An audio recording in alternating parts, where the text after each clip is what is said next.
कराची के मलीर वाले इलाइक़े में नाज़िम जोखियो क़त्ल केस में MPA जाम अवेस गोहराम समेत 3 जवाबदारन ख़िलाफ़ ठाह के बुनियाद ते केस ख़त्म थी वियो आहे। मलीर की अदालत जाम अवेस गोहराम, मेराज जोखियो और अहमद खान शोरो के आज़ाद करने जो हुक्म ॾेई छॾियो।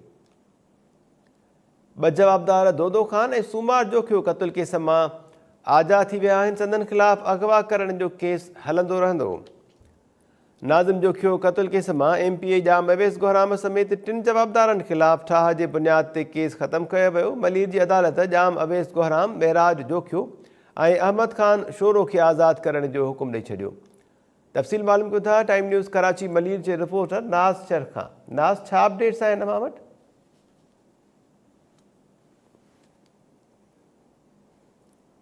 नाज़, छा अपडेट्स आहिनि अवां वटि?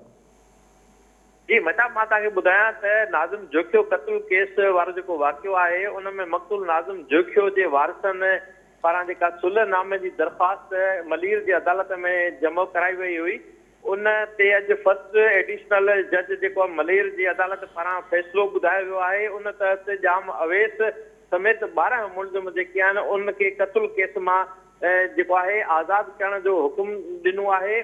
मां तव्हांखे ॿुधायां त जेके जवाबदार आहिनि उन्हनि में जाम अवेस गोहराम सां गॾु मेराज जोखियो, अहमद खान शोरो उन्हनि जे ऐं ॿिया जेके आहिनि उन जे ख़िलाफ़ केस ख़त्म करण जो जेको आहे उहो हुकुम जारी कयो आहे। जॾहिं त सलीम सालार जेको आहे उन पारां माफ़ी वठण खां इनकार कंदे चयो आहे, दरख़्वास्त दाख़िल कई आहे त मां बेगुनाह आहियां ऐं माफ़ी जी बुनियाद ते आज़ादु मां नथो थियणु चाहियां। जॾहिं त 3 जवाबदार जेके आहिनि जिन में न्याज़ सालार, हैदर अली ऐं मेहर अली, उन्हनि ते क़त्ल जो केस जेको आहे उहो हलंदो। ऐं मां तव्हांखे पिणु ॿुधायां त 2 जवाबदारनि दोदो सालार ऐं सूमार सालार ऐं न्याज़ सालार जेके आहिनि उन्हनि जे मथां अगवा जो केस शामिल आहे। उन जे करे उन जे मथां अगवा जो केस जेको आहे उहो हलंदो।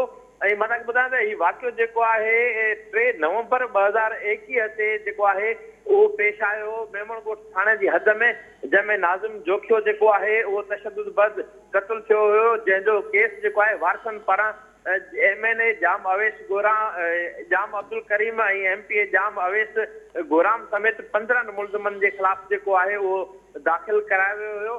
जंहिं बाद सुलहनामो थियो, बिरादरी जे विच में अचण बाद जेको आहे वारिसनि पारां जेके मुलज़िम आहिनि उन्हनि सां ठाह कयो वियो ऐं उन जे नतीजे में जेको आहे अॼु जाम अवेस गोहराम ऐं ॿियनि खे जेका आहे उहा आज़ादी नसीब थी आहे। ऐं इम्कान आहे त अॼु मलीर जे जेल मां जाम अवेस गोहराम ऐं उन जे साथियुनि खे जेको आहे उहो आज़ादु कयो वेंदो।